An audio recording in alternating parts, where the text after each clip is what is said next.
नाही का? माझं आहे मग याच्यावर मालकी कोणाची आहे? मग त्याचं खंडन कसं केलं बघ? सगळं चिंतन करीत आहे. वाट सर्व आहे. जीवा काय एखाद्या वाटेने जात असताना मनुष्य एखाद्या घरी बसला, घर मालकाला बोलायला लागला, घर कोणाचं आहे? माझं होत असते का? मग तो घर मला थोपकडात देईन ना. भटाला दिली उचरेल भट. मग कोणते प्रकृतीवादी अंदाजे क्षेत्र कोणाचं आहे? आमचं आहे. पण परब्रह्मस्वरूपाच्या ठिकाणी प्रकृती काय म्हणाला की मानलेली असते बरं का. फक्त वेदांतशास्त्राच्या दृष्टीने एकच तत्व, एकमेवाद्वितीय, नेह नानास्ति कंचन. म्हणजे काय? मग बाकीचं आणखी असतं नाही. सगळं संगती लावण्याकरता माया मानलेली आहे. मुळामध्ये माया परब्रह्माच्या सर्व ठिकाणी तिचा लाग लागू शकत. प्रकृती आली कुठून? मग कोणते संकल्पवादी एकोहम असा संकल्प कोणाला झाला? ईश्वराला. आणि त्या संकल्प मात्र करून ही सर्व सृष्टी उत्पन्न झाली. पण म्हणले बा संकल्प तरी कसा राहू शकेल? शक्य आहे का संकल्प राहणं? परब्रह्मस्वरूपाच्या ठिकाणी जर प्रकृती नाही तर संकल्प आला.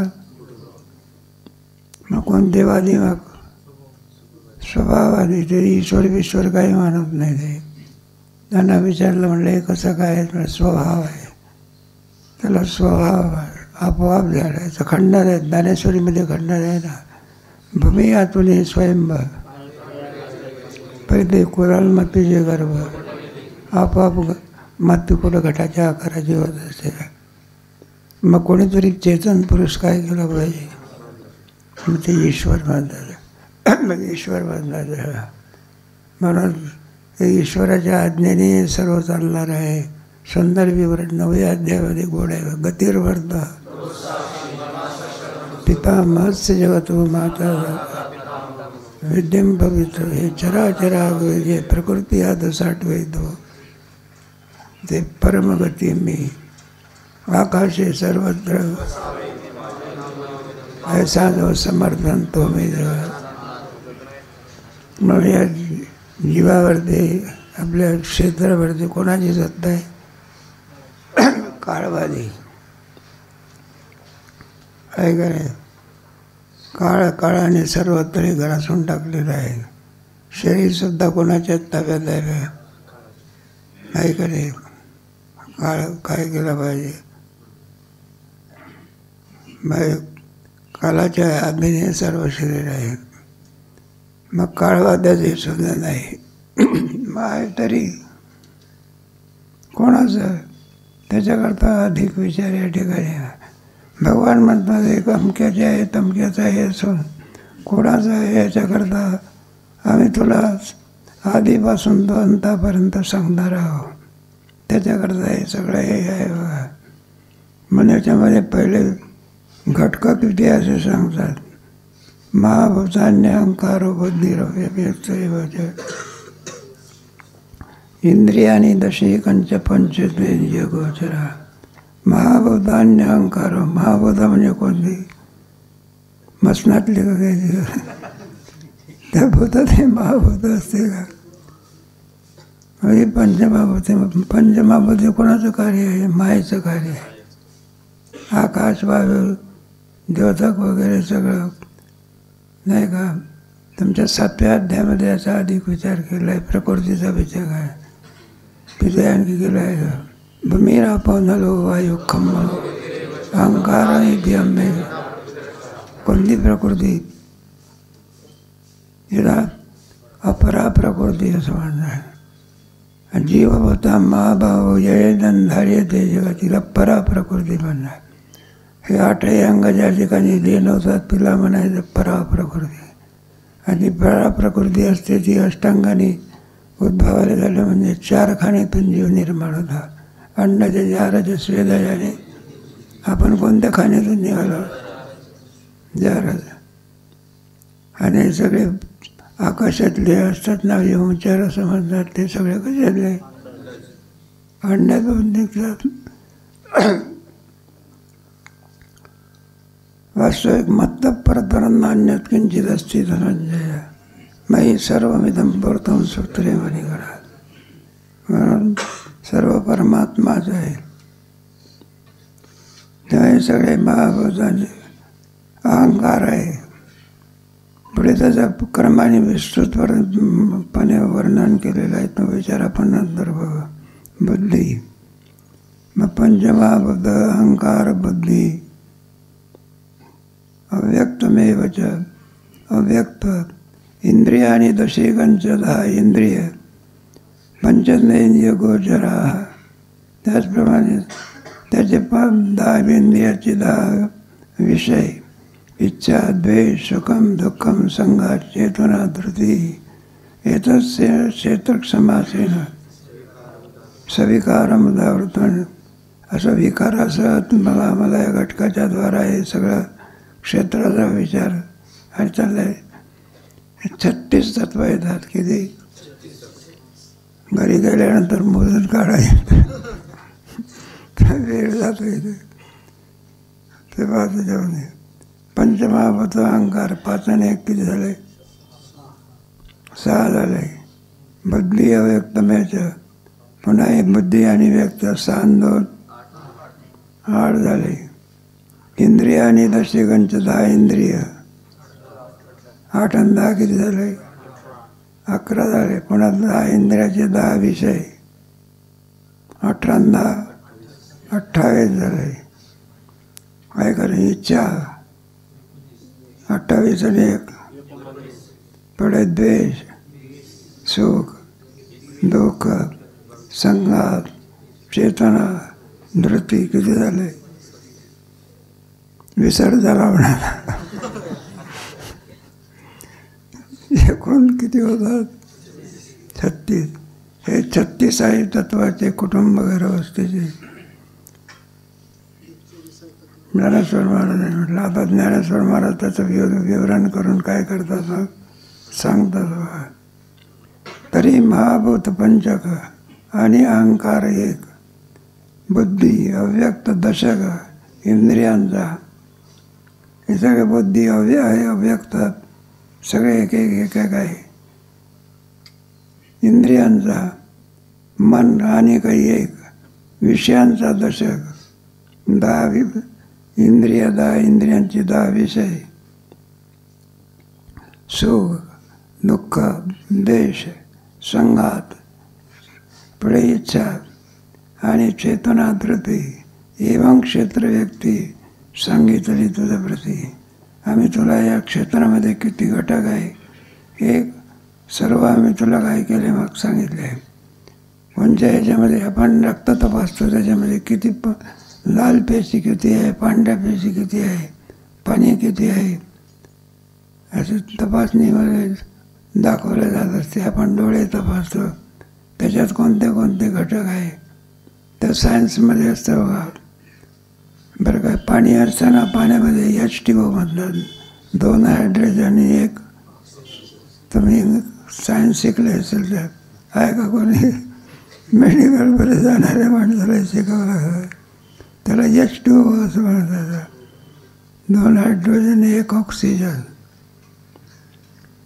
हे सगळं तपासलं जात असतं. हे सांगितलं आहे तुझं प्रती आगव्याची.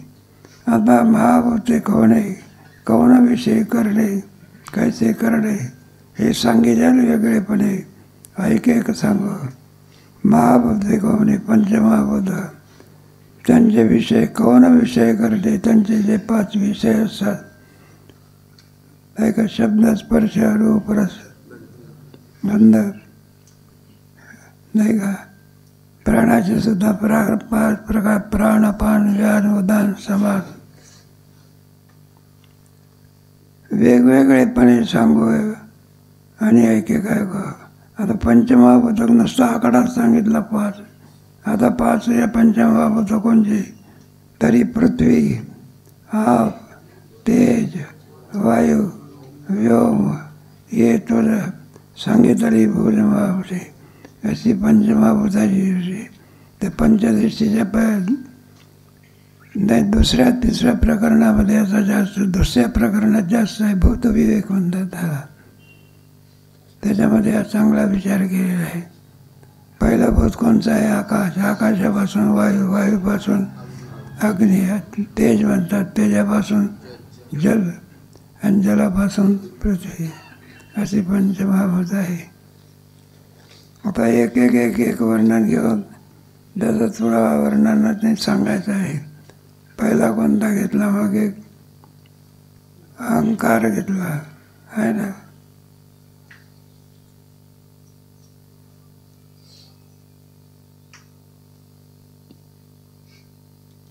आता अहंकार हा कसा दिसत नाही, मग तो आहे का अशा कशावरून? मग कार्यावरून मानायचा. काय करायचं?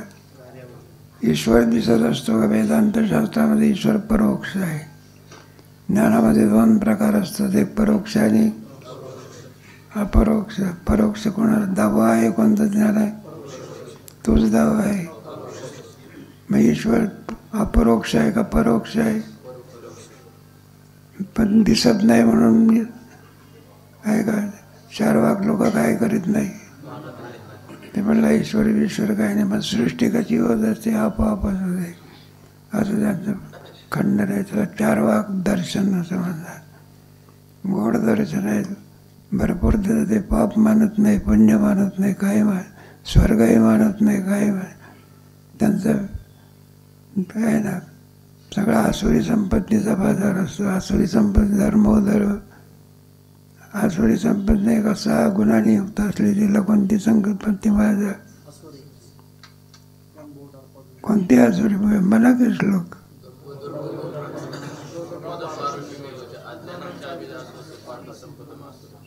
पार्थ संपदा आसुरी. याचा विचार अधिक विचार 16व्या तरंगामध्ये करू. हल्ली आता घटकाचा विचार चाललेला आहे. आसुरी संपत्ती किती कुठे नेत असते? चांगल्या माणसाला कुठे नेते? नरकात. आपलं पोट आहे ना चांगलं, चांगले पदार्थ असतात. पोटात जाण्याच्या पुढे कसे असतात? आणि पुढे चांगल्याला काय करून टाकते? वाईट. कोण करते? वाईट करायचं. भांड्याचा संबंध आला तरी पदार्थ तसेच आहे, आणि पोटाचा संबंध आला तर काय? पण रक्त रेच दुर्गंधी जंतू नरकम जाणे. तेव्हा एक अहंकार, त्याच्याकरता बोललेले दृष्टांत. स्वप्न नावाची वस्तू असते. दिसते का आपल्याला स्वप्न?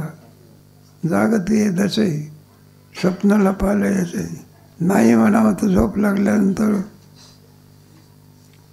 काय म्हणावं लागेल का नाही? स्वप्न नावाची काय एक अवस्था, जागृती, स्वप्न, सुषुप्ती, तुरिया, उन्मनी याचे प्रकार असतात. मग जागृतीमध्ये स्वप्न दिसतं का आपल्याला? आणि स्वप्न पडल्यानंतर जागृती. स्वप्न कसं पडते, काय पडते? 8व्या तरंगामध्ये याचा अध्यायामध्ये विचार. यम यम वापी स्मरण भाव मनी वसयते. जशी आपण वासना करू त्या वासनेला अनुसरून स्वप्नाची उत्पत्ती होत असते. आणि जोपर्यंत स्वप्नामध्ये आहोत तोपर्यंत स्वप्न मिथ्या वाटते का सत्य वाटते? आणि जागा झाला म्हणजे एका माणसाने ते स्वप्नामध्ये एका माणसाला 500 रुपये उसने दिले बघा, एका दिवसाच्या कराराने. किती?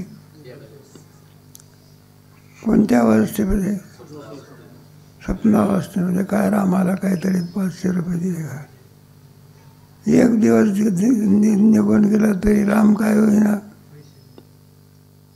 उसने दिलेले पैसे काय करेना. मग गेला रामाच्या घरी. हे म्हणा मग तुला 100 रुपये काय दिले होते? उसने दिले होते. म्हटलं किंवा कुठे दिले होते? म्हटलं स्वप्नात. मग स्वप्नातले उसने पैसे दिले का थोप करत? स्वप्ने ज्याचे येईल. मग स्वप्नातला सगळा व्यवहार सत्य आहे का मिथ्या आहे? मिथ्या आहे. याचा अधिक विचार त्या विचारसागराच्या विचारसागरात बरं का 20-25 परिच्छेद मारून केला आहे. काय करायचं? जागृतीपेक्षाही स्वप्न हे कसं अधिक मिथ्या आहे. जागृतीला काहीतरी नाही, स्वप्नाला काहीतरी देश काल आहे, पण जागृतीला देश नाही काय नाही. म्हणून जिला देश नसते काल नसते अशी जी वस्तुस्थिती मिथ्या असते. म्हणून जागृती काय? मिथ्या.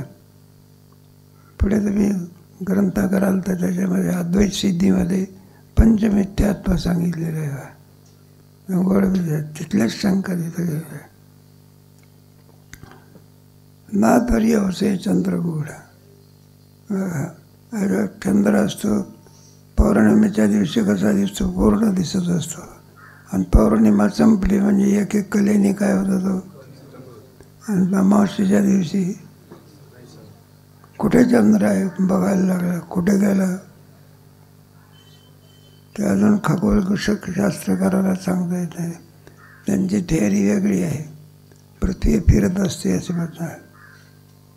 मग रात्र आणि दिवस सूर्याच्या समोर भागाला म्हणजे त्याला दिवस म्हणायचं, सूर्याच्या पाठीमागे भाताला रात्र म्हणा असे सांगा.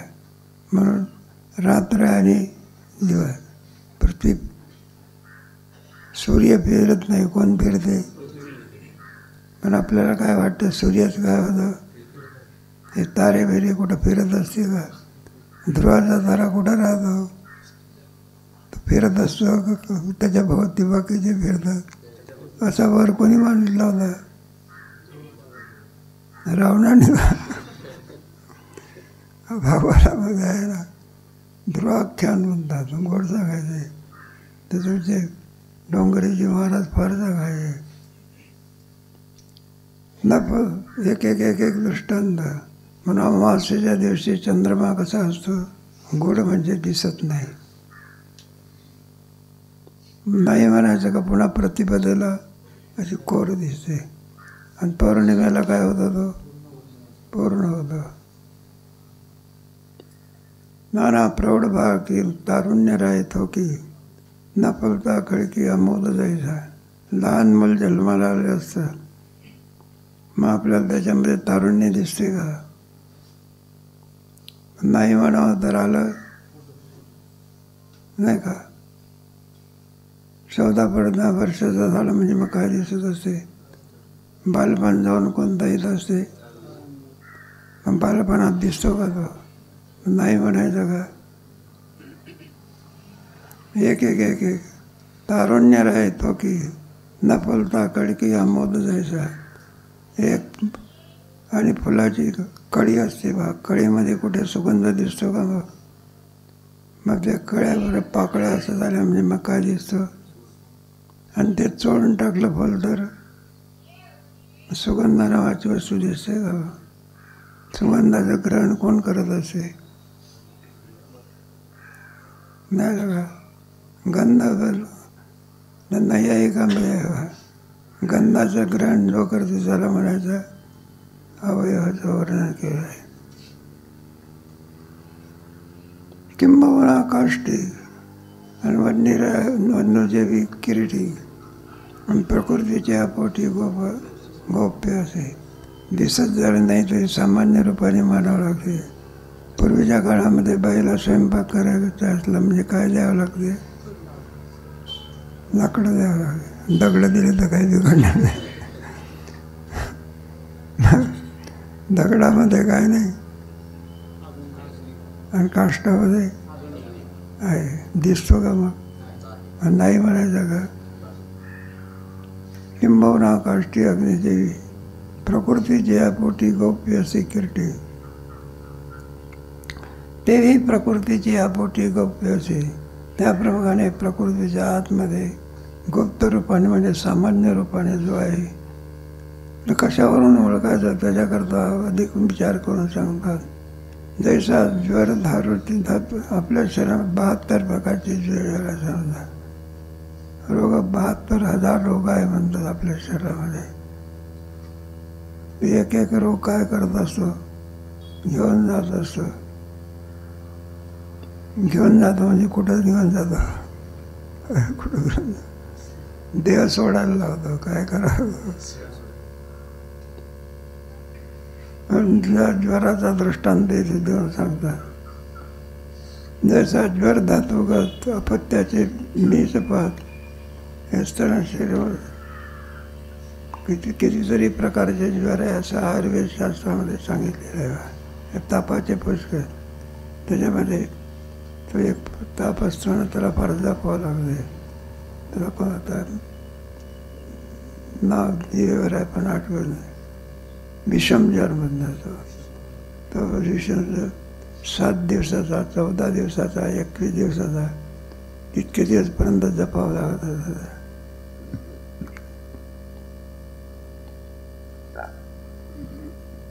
तत्पूर्वी तो दिसतो का आपल्याला. एक पोरगा होता बघा,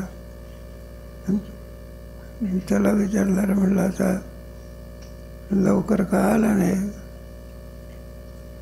म्हणजे कदम मावली असायचे. एखादा उशिरा पोरगा आला म्हणजे मग ते म्हणायचे, म्हणलं बाळ इतक्या लवकर घाई घेऊ नये, हळूहळू. म्हणलं का भरताय. म्हणलं बाबा ताप आला होता म्हणून वेळ लागला.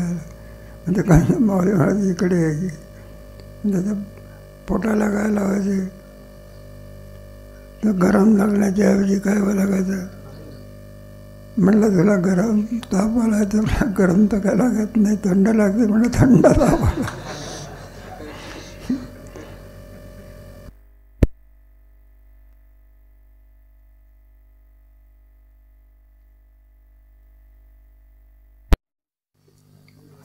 ते ताप आलेल्या माणसाला सांगत असतात म्हणजे तळलेले पदार्थ खायचे नाही किंवा कोणते, फक्त वरण आणि काय घ्यायचं, भातच खायचा. त्या दिवशी सणाचा दिवस होता. आणि मग घरच्या लोकांनी काय केलं, याला फक्त काय द्यायचं होतं, पाणी आपले डाळीचं काय द्यायचं. आणि वासना कशात गुंतली, भज्यामध्ये. त्याचा वास नाकात गेला ना. मग त्याने काय केलं, लोकांच्या समोर नाटक केलं नाही, फक्त डाळीचं पाणी घेतलं. आणि सगळे झोपल्यावर ते मध्यरात्रीत स्वयंपाकघरात गेला आणि कार्यक्रम केला. सकाळच्या ताप वाढला आणि तो इतका वाढला काय विचारू नका. बोलवा वैद्याला, बोलवा वैद्याने सांगितलं. म्हणलं तुम्ही काही अपत्य केलं का, कुपत्य केलं का. नाही म्हणला, मुळेच नाही. म्हटलं खरं सांगा. खरं सांगितलं तर म्हणलं जगाल तरी, नाही तर मग राम बोलवाय. मग त्याने खरं सांगितलं. म्हणलं काही नाही, सगळे झोपले असताना 2 भजे खाल्ले. 2 भज्याचा काय परिणाम आहे. कशामुळे तापाला कुपत्य. जो दृष्टांत देत आहे. जैसा दारू ज्वर धातुगत अपत्याचे डॉक्टर पथ्य सांगत असते ना, त्याप्रमाणे इंग्रजी दवामध्ये पथ्याचा वेळ आहे. आयुर्वेदामध्ये काय आहे, मग झाली हात बाहेर व्यापे. मग तो आतला जो आणखी ज्वर असतो तो बाहेर असा हात लावला की गरम लागतो. तशी 5 गाठी पडे आणि देहाकार उघडे, नाचवी चौकडे तो अहंकार. त्याप्रमाणे 5 गाठी पडे देहंकार उघडे. पंचमहाभूताचं शरीर असतं, त्याच्यामध्ये हा एक अहंकार असतो बघा. आणि नाचवी चौकडे तो अहंकार घा. मग क्रियेमध्ये माणसाला आणखी प्रवृत्त करत असतो. त्याच्यामध्ये काही ऐहिक क्रिया, काही निषिद्ध क्रिया. या दोन्ही क्रिया अहंकारामुळे, अहंकार गेला आणि तो का म्हणे बसा अहंकार असो. नाचवी चौकडे तो जे अहंकार.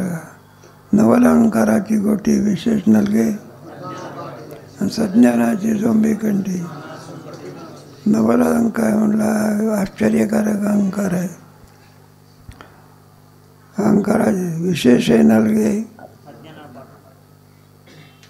सज्ञानाचे झोंबे. अज्ञानाच्या पाठीमागे लागत नाही. कोणाच्या पाठीमागे लागतो? आता ज्ञान करणं सोडून द्यायचं गो. एखादा मनुष्य म्हणायला लागला आमच्या पाठीमागे काय लागतं? का रे म्हणलं, का बाबा शिकत का नाही? तर म्हणलं शिकून काय उपयोग आहे? तो अहंकार कोणाच्या पाठीमागे लागतो? अज्ञानाच्या. त्याचा अर्थ असा लावायचा, जो सज्ञानाला सोडत नाही तो अज्ञानाला सोडेल का? अरे सज्ञानाला सोडत नाही तो अज्ञानाला सोडेल का? म्हणजे मग अहंकार पाठीमागे लागते, मग अज्ञानी राहायचं का? मग नाही. मग अज्ञानाचे किंबहुना सज्ञानाच्या पेक्षाही अज्ञानाचे पण सांगायचे. सज्ञानसुद्धा सुटू शकत. देहंकार असतो, काय असतो, आणि तो नाच ते याची गोष्ट सांगतात तुमचे काय ब्राह्मण पंडिताची. विद्वान इतका विद्वान होता, त्याला काशीला जाऊन विजयपत्र आणायचं होतं. त्याचा अहंकार त्याच्या ठिकाणी झाला होता. एक झाड होतं, त्या झाडाला काही फांद्या होत्या आणि त्या फांद्यावरती भूत बसलेले होते. आणि ते भूत एकमेक विचार करायला लागले. म्हणलं का रे, एक डाळी मोकळी आहे, याच्यावरती काही कोणतंही भूत नाही. ते म्हणलं एक भूत येणार आहे आता. म्हणलं काय? म्हणलं एक पंडित आहे, तो काशीला वादविवादातून चर्चा करून आणि गर्वाने फुगणार आहे. तो काय म्हणे, अभिमान नरका घाले. मग काय करता बा? म्हणून तिथे फांदीवर येऊन बसणार आहे तो. ते सगळं कोणी ऐकलं? ते वामन पंडित. आणि त्याला विचारलं, म्हणलं पंडिताच्या सभेमध्ये, काशीच्या पंडिताच्या सभेमध्ये, म्हणलं तुम्ही कशा करता आलात? म्हणलं बा सगळ्या काशीमधल्या ब्रह्मवृंदाचा आशीर्वाद घेण्याकरता, जिंकण्याकरता नाही. कशा करता? भाषा काय झाली? बदलली. मग सांगितलं या सगळ्या ब्रह्मवृंदाचा आशीर्वाद आमच्या कार्याकरता पाहिजे. मी कशाकरता सांगितलं? असा अज्ञान, आपला अहंकार ज्ञानी पुरुषाच्या काय लागू. ज्ञानी जरी पुरुष झाला तरीसुद्धा अहंकाराचा तो आणखी हे असतो. तात्पर्य कोणाकोणाला कुठे कुठे नाचवेल काही सांगता येत. म्हणत अहंकाराचा त्याग करावा लागतो. देवा आता ऐसा करी पडे, तिथं सांगितलेलं का? ते 7व्या अध्यायामध्ये सुद्धा नबल अहंकाराची विशेष नाही. तर 13व्यातला झाला की 7व्या अध्याय. ते तर इच्छा आहे कुमारी झाली आहे का? तिथे अहंकार आहे. नाना संकटी नाचवी. आता अहंकार संपला. बुद्धी जे म्हणजे वेश्याची निजानी जे बोलिले यदुराजे आहे की आता बुद्धी तत्वाचं वर्णन करून ज्ञानाचं केंद्र जे असते त्याला काय म्हणायचं? बुद्धी असं म्हणत असतात. तसं बुद्धी आमच्याकडून तू काय कर, ऐकून घे. शिन्नी जाणीचे बोलिले यदुराजे ऐके सांग. यदुराज म्हणजे यादवाचा राणा, गोपी मनोहर काना. तो का म्हणे सुख वाटे देखून या म्हणा. ते काल्याच्या याच्यामध्ये आलेले यादव वंशामध्ये असल्यामुळे त्याला यादव, मुलायम सिंग यादव नाही. आता त्याचा मुलगा आहे निलेश, काय त्याचं नाव आहे, असं नाव आहे त्याचं. आणि त्याचा मित्र आहे राहुल गांधी. दोन्ही मूर्खाचा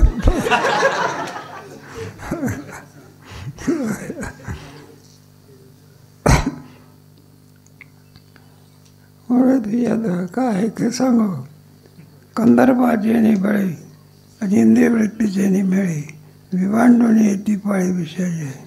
मग ते काय करतात? कंदर्प म्हणजे इच्छेच्यामुळे इंद्रिय वृत्तीच्या आणि इंद्रिय वगैरेच्या साह्याने विभांडोनी येते पाळी विषयाचे. विषय गोळा करून शब्द स्पर्श रूपरस आणि हे विषय घेऊन येत असतात. त्याच्यामध्ये जसा पोस्टमन असतो ना, मग आपण आपली जे काही पत्र असेल ते कुठे नेऊन टाकतो आपण त्या डब्यामध्ये नेऊन, आणि पुढे ते जातो त्याला. मग त्या डब्यात टाकलेलं पत्र डबा घेऊन जात असतो का कुणीतरी चेतन माणूस, मग त्याचं सॉर्टिंग करत होतो. बरं का, पुण्याचे पत्र किती, काय तुमच्या औरंगाबादचे पत्र किती, आणि प्रत्येक त्या डोळ्यामध्ये असे पाठवतात. त्याप्रमाणे इथे सुखा आणि दुःखाचा नागोबा उमानू लागणे जीवा आणि दोईसही बरवा पाळवे. त्याच्यापासून कोणापासून सुख होते, कोणापासून दुःख होते, याचा निवाडा उगाणं लागो जीवा, याची माहिती देणारं जे असते ते कोण असायचा.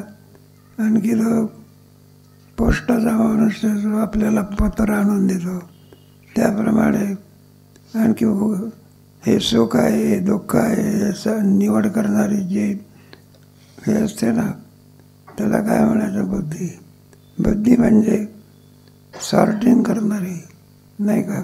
हे दुःखाला कारणीभूत आहे, कशाला कारणीभूत आहे, सुखाला कारणीभूत आहे. हा निवाडा जिला समजते तिला काय म्हणायचं? नाही का? मतलब बुद्धीमध्ये असते प्रवृत्तींचे निवृत्तींचे कार्य होय, बंध मोक्षांचे या व्यक्ती बुद्धी सापार्थ. प्रवृत्तींचे कुठे प्रवृत्ती व्हावी, कुठे निवृत्ती व्हावी, प्रवृत्तींचे निवृत्तींचे कार्य काय करणीय अकरणीय काय, कार्य कारण विवेके. बंध मोक्षांची या व्यक्ती बुद्धी, बंध मोक्षाला जाणते तिला सत्वगुणी बुद्धी.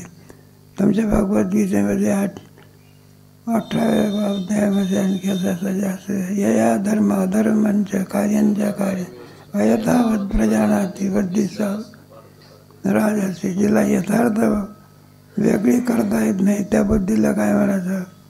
रजोगुणी बुद्धी, बरं का? आणि आणखी तमोगुणी बुद्धी असते. अधर्मन धर्ममितिया मन्यते तमसावर्थ सर्वार्थान विपरीतांश बुद्धीचा पार्थ. अधर्मन धर्म, या धर्माला काय म्हणते? अधर्म म्हणते. पापाला काय म्हणते? अशी मतं आहे का तुम्हाला माहिती? जाऊ द्या. सर्वाक लोकांनी धर्म वगैरे काही जाणत नाही ते. म्हणजे धर्माला धर्म म्हणजे अशी जी बुद्धी असते. एखाद्याला विचारलं म्हणलं माळ घाला की आनंदाची गोष्ट आहे, माळ घातलं म्हणजे चांगला प्रकार असतो. लोक म्हणले तुमची माळ घातली म्हणजे मांस खाता येत नाही म्हणलं. आम्ही माळ काय करत नाही. नाही तर लोक म्हणतात ना का तुमच्या घरात तर माळ दिसते, आणि तुम्ही तर म्हणले मांसाहारी हॉटेलमध्ये चालले. बंधन आलं की नाही? काय आलं? पण जी बुद्धी काय करते? पापाला काय समजते, पुण्य समजते, आणि पुण्याला काय समजते? चार किंमत मानतात. तो पापही मानत नाहीत. काय हे पाप आणि पुण्य ज्याचा निवाडा कळते त्याला कोणतं केंद्र म्हणायचं? बुद्धी म्हणायचं. एक हाताला कळते का पाप आहे? आपला हात आहे, इथेही मांस आहे की. साखर घेतल्यानंतर ते हाताला गोड लागत असते, कारण मीठ घेतल्यानंतर साखर आणि मीठ काय दिसते? डोळ्याला सारखं दिसते, पण जिभेचा संबंध आला म्हणजे त्याची निवड करते.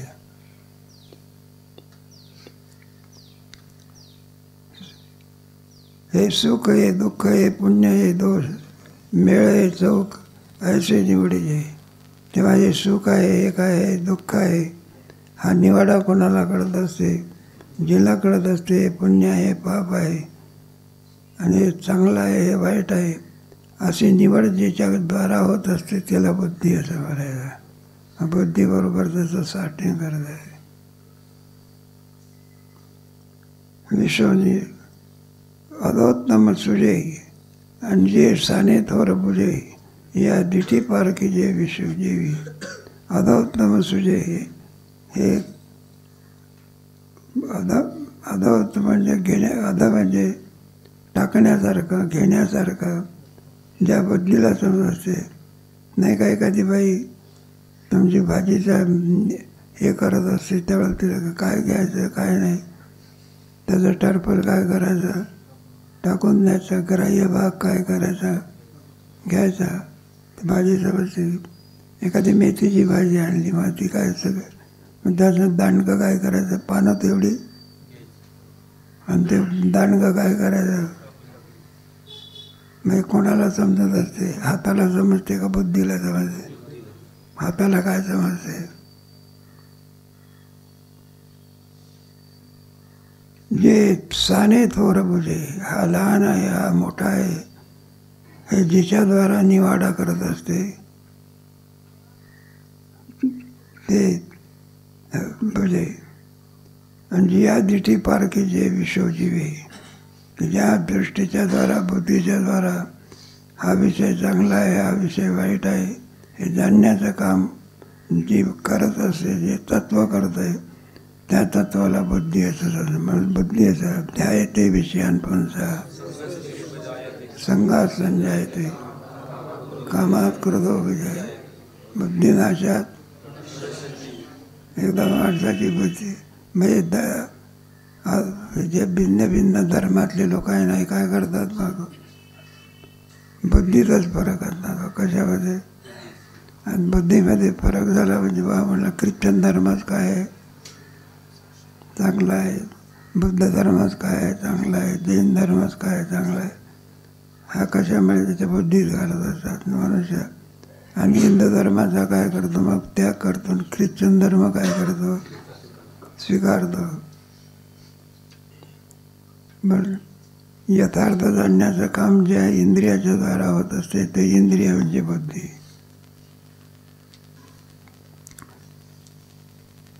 आता इथं स्थान कसं आहे सांगतात ते जे तत्वाची आधी तरी त्या सागरामध्ये सूक्ष्म शरीर असतं ना ही जी भूतं असतात ना पृथ्वी आग तेज वायू आणि यांचा सत्वगुण त्रिगुणात्मक आहे सत्वरजाने सत्वगुण घ्यायचा काय घ्यायचा आणि सत्वगुणाचा अंतःकरण तयार होतं रजोगुणाचे प्राण आणि तमोगुणाची ही सृष्टी मग प्रत्येक भूताचा सत्वगुण घ्यायचा आणि त्या सत्वगुणाचं जे तत्व असते त्याला बुद्धी म्हणतात मग त्याच्यामध्ये सत्वात संज्ञा येते मग बुद्धीमध्ये काय असते मग ज्ञान असते मनामध्ये संकल्पाने काय असतात विकल्प असतात मग तेच तत्वाची आधी जे सत्वगुणाची सत्वगुण रजोगुणाची वृद्धी म्हणजे प्राण आणि सत्वगुणाची वृद्धी आणि आत्मा या जीवाची संधी वसवीत असे म्हटलं हे कुठं आहे जीव आणि आत्म्याच्या मध्यसंधीमध्ये इथं स्थान आहे अर्जुनात ते का जाण बुद्धी तो नाता ओळख म्हणून अर्जुना बुद्धी कशाला म्हणतात इथं आम्ही तुला पूर्णपणे सांगितलेलं आहे आता कोणतं तत्व राहिलेलं आहे महाभूतान्यहंकार बुद्धी अव्यक्त झाला त्याचा वर्णन सांगणार आहे त्याचा प्रकार कधी सांगू